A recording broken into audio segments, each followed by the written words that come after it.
창세기 37장 1절에서 17절의 말씀입니다.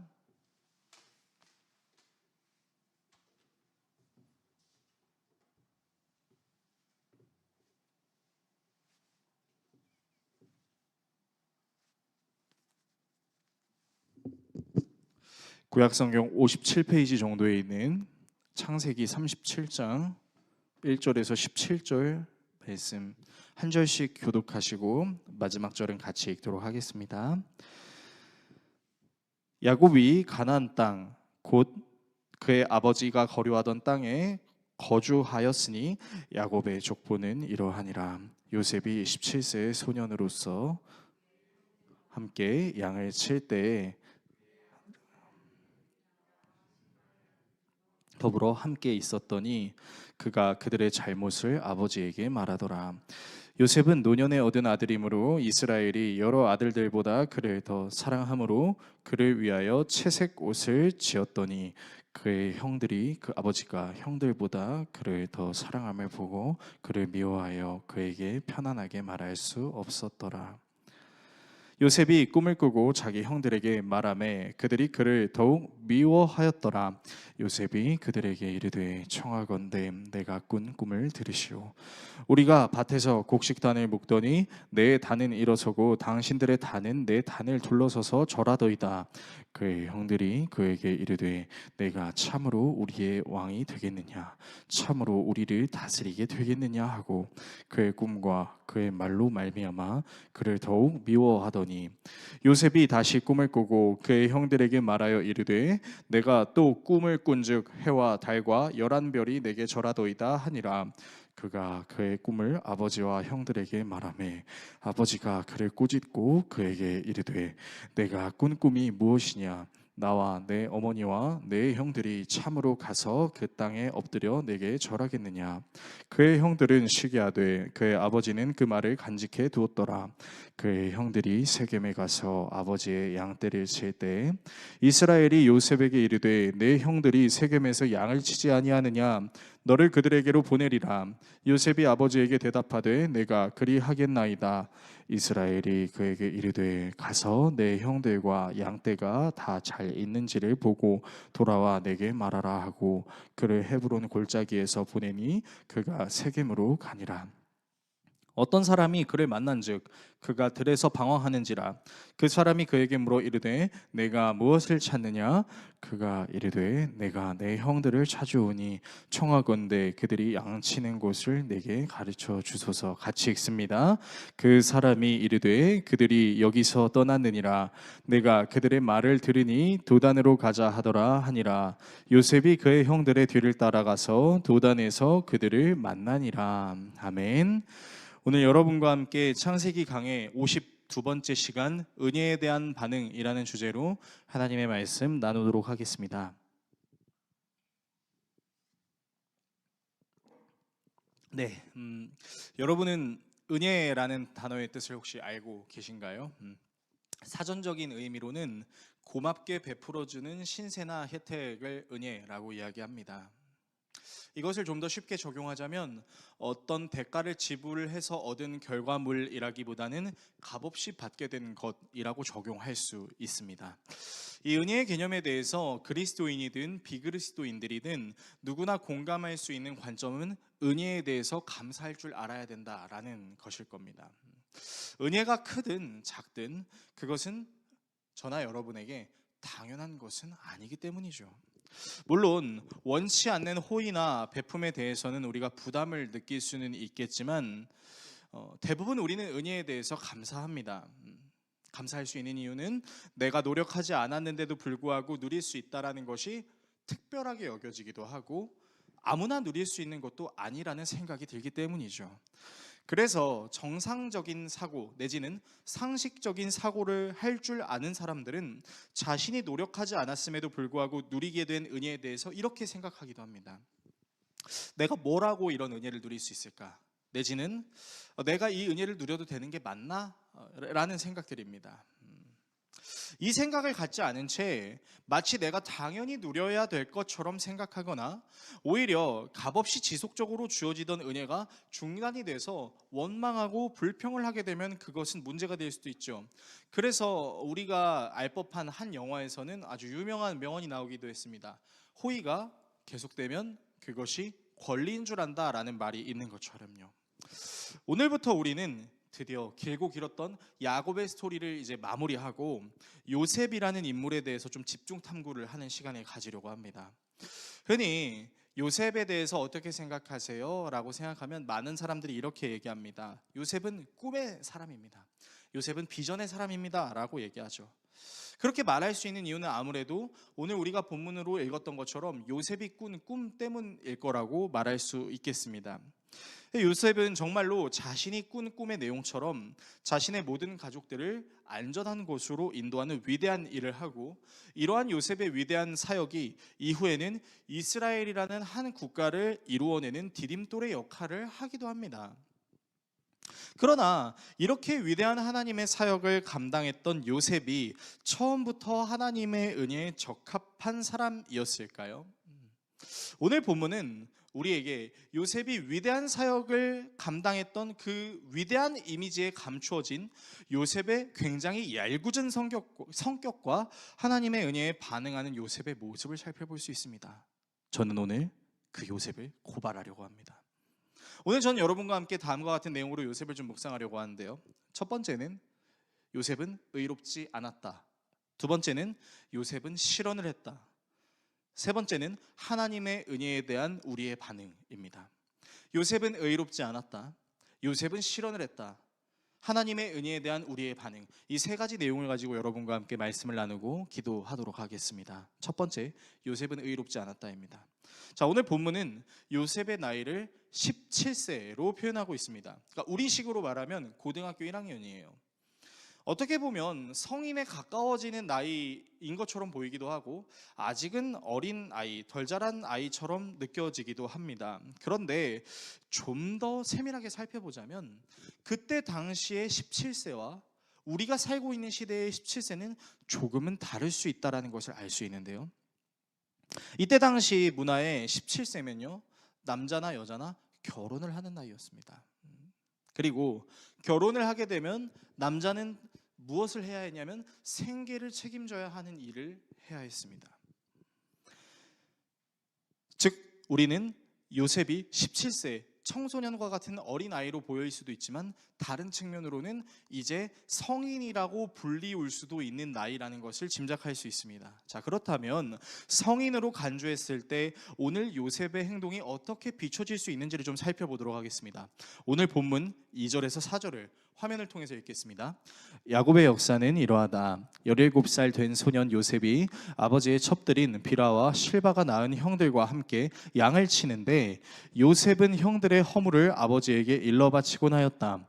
이스라엘은 늙음하게 요셉을 얻었으므로 다른 아들들보다 요셉을 더 사랑하여서 그에게 화려한 옷을 지어서 입혔다. 형들은 아버지가 그를 자기들보다 더 사랑하는 것을 보고서 요셉을 미워하며 그에게 말 한마디도 다정스럽게 하는 법이 없었다. 자, 말씀을 잘 보세요. 당시 요셉은요, 야곱의 12아들 중에 11번째 아들이었습니다. 맏형인 르우벤과는 약 7살 차이 정도가 났고 막내 동생인 베냐민이랑은 약 9살 차이가 났는데요.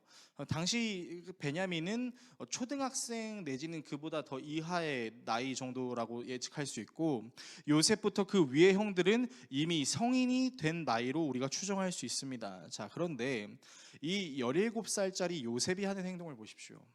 성경은요, 요셉이 형들의 허물을 일러 바쳤다라고 얘기하고 있습니다. 자, 이 일러 바쳤다라는 단어가 굉장히 유치해 보이는데요.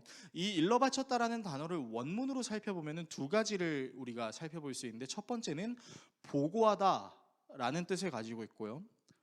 또 다른 해석은 악의를 가지고 편향된, 왜곡된 해석을 해서 보고한다라는 뜻을 가지고 있습니다. 자, 그렇다면 이 두 가지 뜻을 적용하면 요셉은요, 아버지 야곱에게 형들이 일을 똑바로 하지 않는 것을 보고했을 겁니다. 그리고 형들이 일을 똑바로 하고 있지 않은 것처럼 보였지만 사실은 형들이 그럼에도 불구하고 열심히 일했음에도 불구하고 요셉이 아버지에게 가서 아버지, 형들이 열심히 일을 안 해요 라고 왜곡하거나 편향적인 해석을 곁들여서 얘기했을 수 있다는 거예요. 자, 이 얘기를 좀 실감나게 표현하기 위해서 제가 한 가지 예를 들어 드리겠습니다. 자, 우리 박영미 집사님 오늘 또 사랑하는 은재와 함께 이렇게 예배당에 나왔는데, 자, 은재가 이제 방에 들어가서 열심히 공부를 하고 있었습니다. 그러다가 이제 잠시 쉬고 싶어서 딱 기지개를 피면서 핸드폰을 보고 있었어요. 근데 박영미 집사님이 그때 딱 들어와서 이렇게 얘기하는 겁니다. 야, 너는 공부하는 줄 알고 내가 간식을 가지고 왔는데 공부는 안 하고 핸드폰만 보고 있으면 어떡해? 하면은 은재가 억울할까요? 안 억울할까요? 굉장히 억울할 수 있다는 거죠. 여러분 좀 이해가 되십니까? 그러니까 이럴 수 있는 거예요. 요셉이 형들이 일 열심히 하다가 잠깐 쉬고 있는 그것을 보고 뭐야, 형들 열심히 일 안 하네, 아버지한테 가서 일로 해야지, 왜곡하는 거죠. 편향된 해석을 할 수 있는 거예요. 그렇다면 요셉은 아버지 야곱에게 형들이 일을 똑바로 하지 않는 것을 일러 바친 적도 있었겠지만, 형들이 똑바로 일을 했어도 자기 마음에 들지 않았거나 열심히 일했다가 잠깐 쉬는 그것만 보고 편향적인 왜곡된 해석을 해서 아버지에게 일러 바치는 아주 악한 행위를 저질렀다라고도 해석을 할 수 있는 겁니다. 자, 그렇다면 요셉이 그렇게 할 수 있었다라고 해석할 수 있는 근거가 무엇일까요? 여러분, 야곱은 굉장히 늦은 나이에 요셉을 얻었습니다. 그리고 이 요셉은 누구의 아들이었죠? 야곱이 너무나 사랑했던 라헬의 아들이었습니다. 게다가 라헬은 베냐민을 낳다가 그 통증을 이기지 못하고 숨을 거두었단 말이에요. 그러니까 어떻게 보면 요셉은 어머니가 없는, 아버지만 있는 편부모 가정에 있는 것 같은 느낌을 받았을 수도 있는 겁니다. 그래서 그렇게 사랑하는 아내의 아들, 그리고 엄마가 없는 그 아들을 야곱이 얼마나 사랑했겠습니까? 그래서 성경은 우리에게 다른 형제들에게는 입히지 않았던 채색 옷을 입혔다라고 말하고 있습니다. 채색 옷이라는 게 쉽게 말하면 이제 물들인 옷을 말하는 건데, 당시에 옷에다가 물을 들이는 이 염료의 가격이 어마어마했습니다. 그러니까 아무에게나 입히지 못하는 거예요. 또 이때 당시는 우리처럼 막 다양한 옷을 입고 살았던 시대가 아니었기 때문에 옷을 주면 그 옷이 굉장히 중요한 것이었기 때문에 형제들이 자기들은 입지 못하는데 요셉만 입는 걸 보면서 무슨 생각을 했을까요? 게다가 당시 장자는 르우벤이었습니다. 사실 채색 옷을 입어야 한다면 르우벤이 입어야 되는 게 순리였는데도 불구하고 르우벤이 입지 못했어요.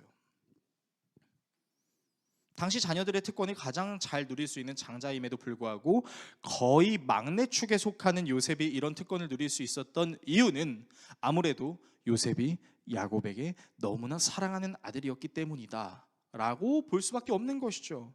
그러니까 여러분, 요셉은요, 태어났을 때부터 17살에 이르기까지 야곱의 사랑을 독차지했던 자식으로 볼 수 있습니다. 라헬의 자식이라는 이유로 다른 형제들과 비교될 정도로 많은 혜택을 누린 거죠. 그래서 저는요, 이 속담을 사실 그렇게 믿진 않습니다. 어떤 속담을 안 믿냐면 10손가락 깨물어서 안 아픈 손가락이 있냐라는 속담 있잖아요. 저는 그거 안 믿어요. 왜냐면요, 진짜 안 아픈 손가락이 있습니다. 그러니까 어떤 손가락은 깨물어도 되게 아프지만 어떤 손가락은 좀 덜 아픈 거죠. 그렇지 않습니까? 여러분들에게도 자녀들이 있을 거고 사랑하는 친구나 가족들이 있을 겁니다. 미안한 얘기지만 솔직하게 우리 마음속으로 한번 고백해 봅시다. 편애가 없나요? 그렇지 않다라는 거죠. 그런데 저는 여러분의 편애를 고발하고 싶은 것이 아니라, 제가 이 본문에서 문제 삼고 싶은 것이 있다면 그것이 무엇이냐, 야곱의 사랑을 요셉이 당연한 것으로 여기고 있는 것처럼 보인다는 게 문제라는 겁니다. 여러분, 요셉이 라헬의 아들로 태어나려는 의지가 있어서 그렇게 태어났나요? 아니에요. 저나 여러분이나 성경에 기록된 요셉이나 우리는 사랑하는 사람의 자식으로 태어날 의지를 갖고 태어나지 않았습니다. 그저 아버지와 어머니의 사랑으로 인해 이 땅에 태어난 존재들이죠. 그래서 요셉은 자기가 노력해서 야곱의 아들로 태어난 것이 아니었습니다. 그런데 갖은 노력을 해도 사랑을 받을 수 없었던 다른 아들들과는 다르게 라헬의 아들이라는 이유만으로 엄청난 사랑을 받은 것입니다. 생각해 보세요. 여러분 고등학생 정도 되는 나이를 가지고 있으면요, 이 아이들이 어떤 능력이 생기게 되냐면 눈치라는 게 생깁니다. 요즘은 진짜 시대의 발전이 빨라서 어린애들도 눈치를 봅니다.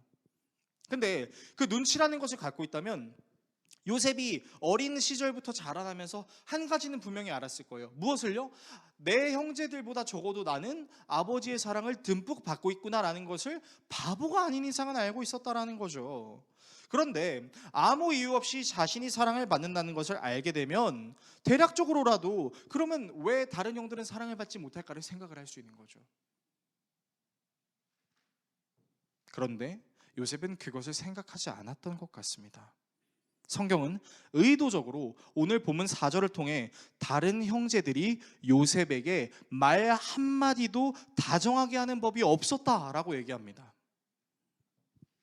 보통 이런 경우면 여러분 요셉은 눈치를 채야 되는 게 맞는 거예요. 아, 형들이 나한테 틱틱대.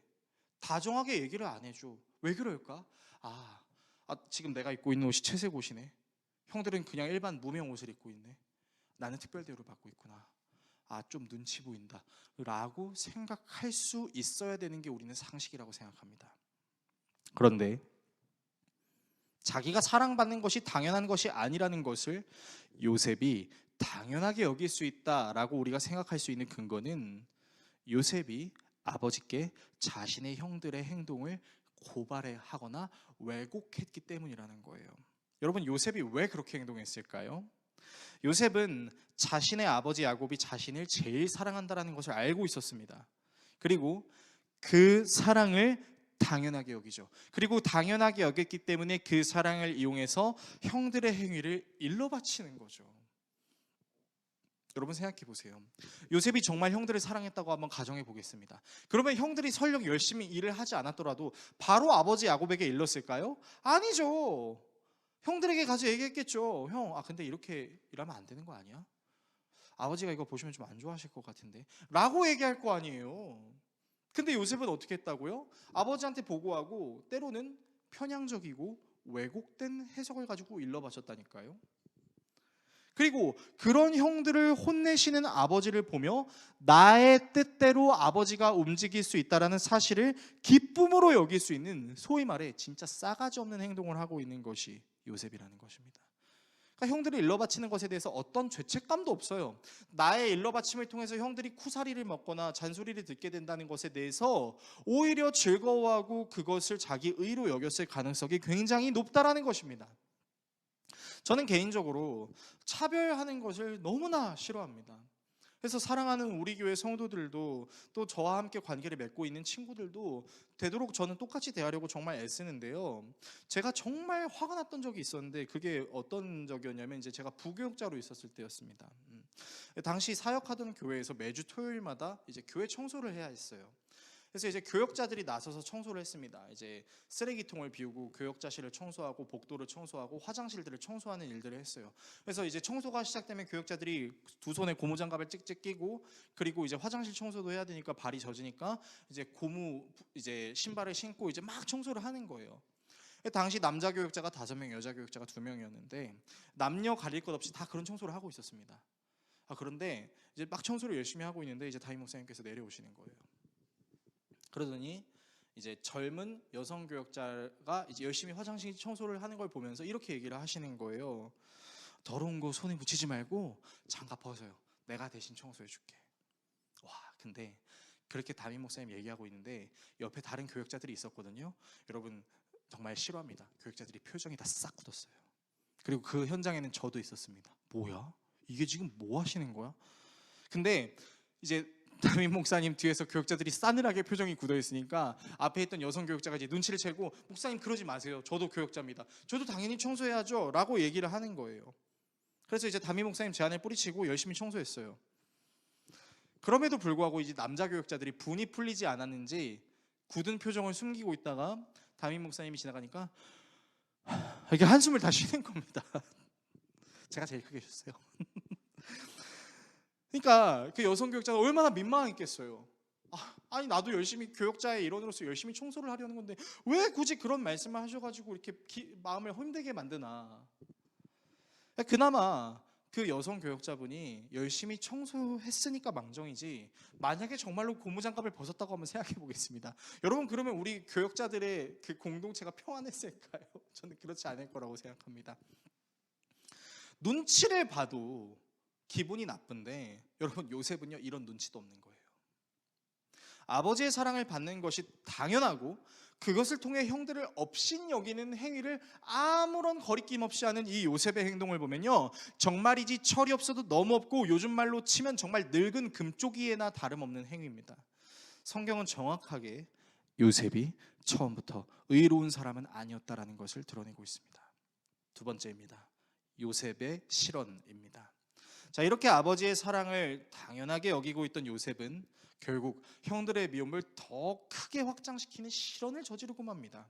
오늘 본문 5절에서 8절의 말씀을 화면을 통해서 읽겠습니다. 한 번은 요셉이 꿈을 꾸고서 그것을 형들에게 말한 일이 있는데, 그 일이 있은 뒤로부터 형들은 그를 더욱더 미워하였다. 요셉이 형들에게 말하였다. 내가 꾼 꿈 이야기를 한번 들어보셔요. 우리가 밭에서 곡식단을 묶고 있었어요. 그런데 갑자기 내가 묶은 단이 우뚝 일어서고 형들의 단이 나의 단을 둘러서서 절을 하였어요. 형들이 그에게 말하였다. 내가 우리의 왕이라도 될성 싶으냐? 정말로 내가 우리를 다스릴 참이냐? 형들은 그의 꿈과 그가 한 말 때문에 그를 더욱더 미워하였다.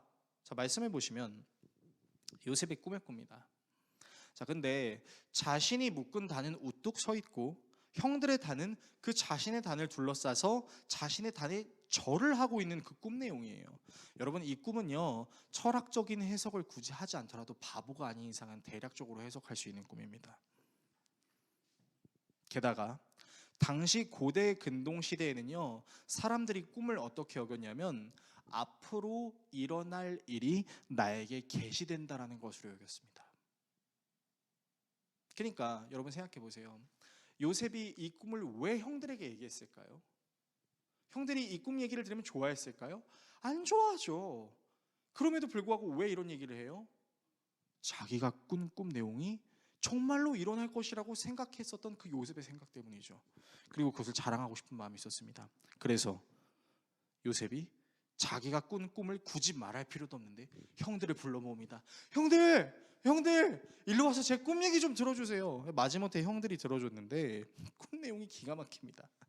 뭐 우리가 니한테 절한다고? 여러분 생각해 보세요. 지금 요셉이 무슨 의도를 가지고 이 꿈 내용을 얘기하고 있는 걸까요? 형들은 알고 있는 거예요. 와, 이놈 봐라, 자랑하고 있네. 이놈 봐라, 진짜 건방짐이 하늘을 찌르는구나. 당연히 형들은 열받아서 요셉을 더더욱 미워하고 요셉에게 화를 낼 수밖에 없어요. 자, 그런데 여러분 생각해 보세요. 요셉이 꿈 내용을 얘기하고 엄청나게 형들한테 혼났습니다. 자, 그러면 다음에도 똑같은 일이 일어나면 해야 돼요, 안 해야 돼요? 안 해야 돼요. 여러분, 그게 상식이잖아요. 그런데 오늘 성경은 또 얘기해요. 요셉이 또 꿈을 꾸었는데 또 그 꿈 내용을 형들 들어보세요. 여러분, 지금 요셉이 형들을 존중하는 태도를 보이고 있는 겁니까? 아니에요. 여러분, 이건요 요셉이 형들을 진짜 개무시하는 거예요.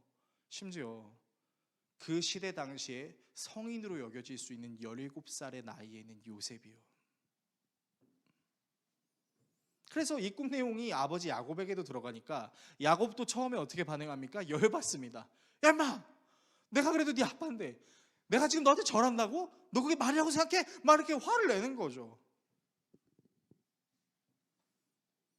저는 도대체 요셉이 어떤 생각을 가지고 이런 실언과 같은 이야기를 하는지를 참 이해할 수가 없는데요. 분명하게 알 수 없지만 여러분, 만약에 요셉이 이런 꿈을 2번을 넘어서 3번, 4번, 5번 꿨다고 하면 생각해 보겠습니다. 요셉이 얘기할까요, 안 할까요? 이 성경 본문을 토대로 우리가 추측할 수 있는 거예요. 요셉 또 얘기해요. 적어도 형들이 몽둥이를 들고 와서 요셉을 막 피가 나게 때리지 않는 이상, 진짜 죽을 만큼 맞지 않는 이상 계속 얘기한다고요. 요셉은 형들에 대한 배려가 전혀 없습니다. 그렇다고 해서 요셉이 왜 자신에게 이런 꿈이 꾸어지는 것일까라고 생각하는 문장도 성경은 이야기해 주지 않습니다. 여러분에게 질문해 보겠습니다.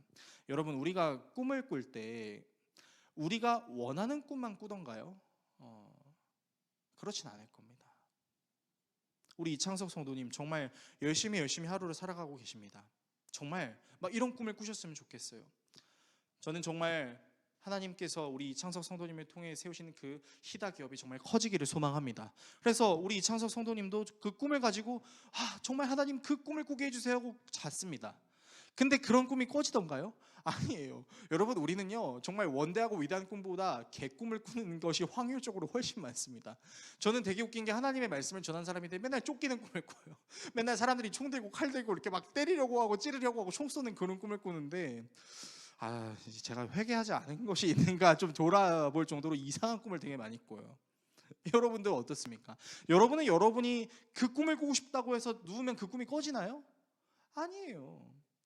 하다못해 우리는 이런 생각도 하죠. 제발 꿈속에서만이라도 내가 억만장자로 살아봤으면 좋겠다. 진짜 내가 하고 싶은 대로 해봤으면 좋겠다 하고 누워보자. 개꿈을 꿀 확률이 더 높습니다. 제가 말하고 싶은 내용이 무슨 내용이냐면, 요셉은 이 꿈을 요셉이 꾸고 싶어서 꾼 꿈이 아니라는 거예요. 요셉은 그냥 잠을 잤을 뿐입니다. 잠을 잤는데 그런 꿈이 나에게 찾아온 거죠. 그렇다면 여러분에게 질문해 보겠습니다. 여러분, 이 꿈은 요셉이 꾸는 꿈인가요? 하나님이 요셉에게 주시는 꿈인가요?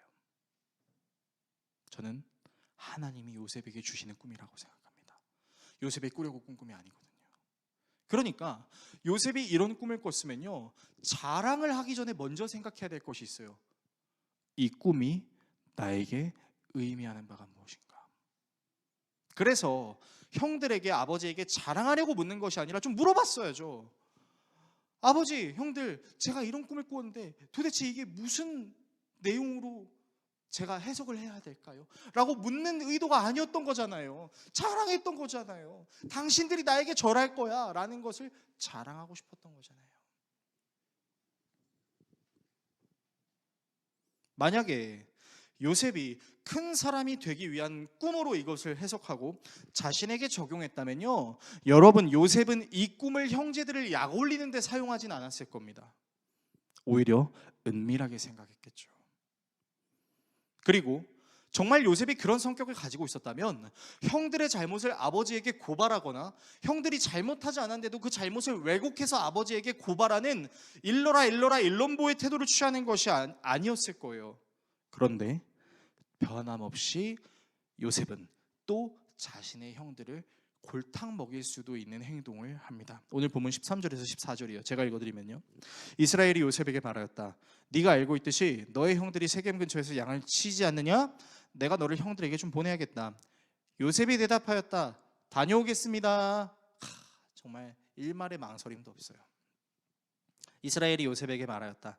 너의 형들이 잘 있는지 양들도 잘 있는지를 가서 살펴보고자. 똑바로 일하는지 안 하는지 살펴봐. 아싸, 또 그 기회가 왔네. 여러분, 이제 좀 본문의 그림이 좀 보이십니까? 지금 요셉이 어떤 마음으로 지금 아버지의 마음을 듣고 있는지 여러분 상상이 되시나요? 여러분, 요셉은 변하지 않았어요. 여전히 그는 아버지의 말을 듣고 형들이 똑바로 하고 있는지 안 하고 있는지를 보고 고발하기 위해서 형들에게 찾아간 거죠. 그리고 그런 요셉의 모습을 멀리서 바라보고 있던 형들이 어떻게 해요? 이를 부득부득 합니다. 얼마나 분노가 심했는지 우리 죽여버리자라고 얘기합니다. 그리고 그 형들의 분노는 결국 요셉을 미디안 상인에게 팔아먹는 행위로 연결되는 거죠. 어떤 사람들은 저에게 이렇게 질문할 수도 있을 것 같아요. 요셉이 그런 꿈을 꿨다면 형들이 요셉을 칭찬하고 요셉을 위해 살아야겠다라고 다짐할 수도 있지 않을까요? 정말 믿음을 가진 형들이라면 그럴 수도 있는 거 아닌가요? 자, 제가 감히 말씀드리겠습니다. 여러분, 여러분의 형제들 중에서 요셉과 같은 사람이 있다고 한번 가정해 보십시다. 그리고 그 요셉과 같은 정말 나이 한참이나 어린 동생이 여러분에게 이처럼 행동했다고 한번 생각해 보세요. 그러면 여러분들의 마음속에 내가 이 요셉과 같은 동생을 위해 나의 인생을 써야겠어라는 마음이 먼저 드시겠어요? 아니면 이놈 새끼 봐라라는 생각이 먼저 드시겠어요? 저는 단연코 후자라고 말씀드릴 수 있을 것 같아요. 왜요? 제가 그럴 거였기 때문입니다. 하나님의 마음으로 형제를 바라보는 거, 여러분, 그거 진짜 쉬운 거 아니에요. 내 형제도 그렇게 바라보기 힘들고요. 내 사랑하는 자녀조차도 그렇게 바라보기가 너무 힘들게 살아가고 있죠. 왜요? 우리 모두 장자이든 차자이든 장자와 같은 마인드로 살아가는 사람들이기 때문이죠. 결국 요셉은 자신이 누리는 은혜를 너무나 당연하게 여긴 나머지 그 은혜에 대한 반응이 자신의 잘못된 행동을 정당화시키고 형제들을 미움에 사게 만드는 실언을 하게 만드는 것으로 연결되는 것입니다. 세 번째, 하나님의 은혜에 대한 반응입니다. 설교를 정리하겠습니다. 여러분, 오늘 본문은요, 하나님의 은혜를 당연하게 여기는 자의 교만과 은혜를 받지 못한 자들에 대한 질투가 얽히고 설켜 있습니다. 요셉은 자신이 야곱이 사랑하는 라헬의 자녀로 태어날 것이라는 것을 예측할 수 없었어요. 그는 태어날 때부터 그저 자신의 아버지 야곱이 잘해주는 것을 굉장히 당연스럽게 여기며 받아오는 삶을 살았을 뿐입니다. 그런데요, 우리에게도 하나님과 우리의 관계를 야곱과 요셉의 관계로 정의하려는 시도들이 있다라는 거 여러분 혹시 알고 계신가요? 우리는 은연중에 이런 생각을 합니다. 어떤 생각을 하냐면요, 하나님은 당연히 나에게 잘해 주셔야 돼 라는 생각입니다. 저는 도대체 왜 그런 생각이 드는지 잘 모르겠습니다. 제가 성경을 읽으면 읽을수록 느껴지는 생각은 뭐냐면요, 하나님은 정말이지 우리에게 잘해 주시려고 진짜 최선을 다하시는 분이고요, 하나님의 은혜를 받은 사람들의 역사를 살펴보면 정말 하나님께서 이렇게 은혜를 주셨음에도 불구하고 어떻게 이렇게 목이 뻣뻣하고 변하지 않을 수 있냔 말이냐라고 따지고 싶은 사람들의 모습이 굉장히 많이 나옵니다.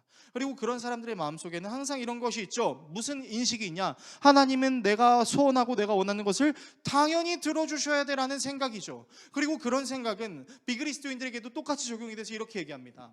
하나님 정말 살아계신다면 제 기도 한번 들어주세요. 기도 들어주시면 제가 하나님 믿어보겠습니다 라는 신앙의 형태 말입니다. 저는 비그리스도인들이 그런 식으로 신앙을 시작할 수 있다라고는 생각합니다. 그러나 하나님을 알고 있는 사람, 하나님을 믿고 있는 사람, 하나님을 향한 믿음의 신앙생활을 시작한 사람들이라면 왜 하나님께서 우리에게 잘해주시는가에 대해서 좀 생각해볼 필요가 있다는 거예요. 왜 하나님이 우리를 창조하셨고, 왜 하나님이 영원히 죽을 수밖에 없는 우리에게 왜 예수 그리스도를 허락해 주셨고, 하나님께서 왜 예수 그리스도를 통해서 율법을 잘못 해석한 우리들에게 율법을 제대로 해석할 수 있는 기회를 주셨는지에 대해서 좀 생각해 볼 필요가 있다는 겁니다. 사람도 알고 있어요. 무엇을 알고 있냐면 내 자식에게 잘 해주는 것만이 진짜 자식에게 잘 해주는 것이 아니라는 것을 알고 있습니다. 양덕진 장로님도 사랑하는 자식들이 있을 겁니다. 그 자식들을 위해서 최선을 다하고 자식들이 사달라는 것은 다 사주고 싶으시고 자식들이 해달라는 것은 다 해주고 싶으셨을 거예요. 그렇죠? 그런데 그렇게 인생을 살아오시면서 자녀들이 아버지인 우리 양덕진 장로님께 이거 해달라 저거 해달라고 했을 때 장로님 다 해주셨나요? 아니죠. 해줄 수 있지만 해줘서는 안 되는 것들은 해주지 않았잖아요. 무슨 이름으로요? 사랑의 이름으로. 내 자식들이 이 땅에서 바르고 참되게 살아갈 수 있게 하기 위해선 아닌 건 아닌 거다라고 가르치신 적이 있잖아요. 저도 마찬가지입니다. 6살짜리 어린 가온이에게 모든 걸 들어주고 싶은 마음이 있지만, 모든 것을 해주고 수 있는 노력으로 다가갈 수 있지만 아닌 건 아닌 거라고 얘기합니다. 왜요? 그게 사랑이니까요. 인지상정의 능력으로도 우리는 알 수 있어요. 잘해주는 게 내가 소원하는 것만을 들어주는 것이 잘해주는 것이 아니라는 걸요. 신앙생활로 한번 적용해 보십시오. 여러분, 하나님이 우리에게 잘해주시는 건 사실 당연한 게 아닙니다. 당연한 게 아니라 감사함으로 받아야 되는, 내가 정말 이 은혜를 받아도 되는 것이 맞는가라는 고찰이 필요하죠. 왜요? 나를 위해 사람으로 오신 예수 그리스도가 나의 죄의 문제를 해결하기 위해서 누명을 쓰시고 모든 피를 흘리심으로 십자가에 달려 죽으셨기 때문입니다. 그러면 우리는 한 가지 의문을 가질 수 있습니다. 왜 예수님이 십자가에 달려 죽으셔야만 했나요? 아니, 하나님이란 동일한 본체시잖아요. 지금도 천군 천사를 불러일으켜서 이 로마의 병정들을 싹 쓸어내고 이 유대인들을 구원하라 라는 능력이 계신 분이 계시잖아요. 그래서 마귀가 시험했잖아요. 돌이 떡이 되게 하라, 높은 곳에서 떨어져 봐라, 나를 숭배해라. 마귀가 왜 그렇게 얘기했을까요? 예수님이 그런 능력이 없어서일까요? 아니요. 예수님, 그 인간의 옷을 벗으시고 당신의 능력을 드러내세요 라는 것이 마귀의 계략이었습니다. 그러나 예수님은 기록된 말씀으로 반응하셨죠. 기록되었으되 사람이 떡으로만 살 수 없을 것이다. 기록되었으되. 예수님은 하나님이랑 동일하신 본체이심에도 불구하고 하나님의 은혜의 말씀에 반응하는 삶을 살아가셨습니다. 1살부터 시작해서 33살에 이르기까지 예수님은 말씀의 예언대로 이 땅으로 오셨고, 말씀의 예언대로 사역을 하셨고, 말씀의 예언대로 십자가에 달려 죽으시고, 말씀의 예언대로 사흘 만에 부활하셨습니다. 예수님은 하나님과 동일하신 본체이심에도 불구하고 하나님의 은혜를 당연한 것으로 여기지 않고 하나님의 말씀에 철저하게 반응하는 또 한 명의 사람으로 이 땅에 오셨습니다. 그 예수님께서 우리에게 가르치십니다. 무엇을요? 여러분, 하나님의 은혜는 당연한 게 아니라는 거예요. 우리가 아까 찬양했죠. 내가 누려왔던 모든 것, 내가 지나왔던 모든 것, 내가 걸어왔던 모든 것, 당연한 것이 아니라 은혜였다. 아침에 해가 뜨고 저녁에 노을, 봄의 꽃향기와 가을의 열매, 내가 아무것도 손대지 않았는데 나에게 휘몰아치는 이 모든 사계가 당연한 것이 아니라 하나님의 은혜였다. 내가 이 땅에 태어나 살고 나의 어린아이 시절과 지금까지 내가 노력한 것이 있었지만 그 이면에 나의 노력과 관계없이 모든 것을 순환하시고 운행하시는 분이 하나님이시고, 그 하나님의 은혜 때문에 내가 살아있었다라는 것을 우리가 고백했잖아요. 여러분, 우리가 그 고백을 정말 우리의 마음과 정성을 다해 그리고 신령과 진정으로 고백했다면 우리는 한 가지 사실은 정확하게 알 것입니다. 무엇을요? 이 당연하지 않은 하나님의 은혜를 내가 어떻게 누려야 할까? 어떻게 인식해야 될까? 어떻게 반응해야 될까라는 것입니다. 그리고 그 은혜에 반응하는 자세를 예수 그리스도께서 삶으로 우리에게 보여주셨습니다. 그래서 우리는 이 예수 그리스도를 통해서 깨달을 수 있어요. 무엇을요? 내 은혜가 당연한 것이 아니라는 것을. 내가 숨쉬는 것도, 나에게 능력이 있는 것도, 그 능력을 발휘하는 것도, 내 주변에 있는 모든 것들도 당연한 것이 아니라 하나님의 은혜라는 것을 알 수 있게 됩니다. 여러분, 그래서요, 요셉이 다음 주에 우리가 말씀을 나눌 거지만 이제 그 당연했던 모든 것들이 뺏기게 됩니다. 자신이 입고 있었던 채색 옷이 벗겨지고요, 자신이 가지고 있었던 가장 귀한 아들의 신분에서 가장 초라하고 쓸모없는 종의 신분으로 떨어집니다. 그리고 육신의 아버지를 떠나 진정한 아버지이신 하나님의 품으로 이끌려갑니다.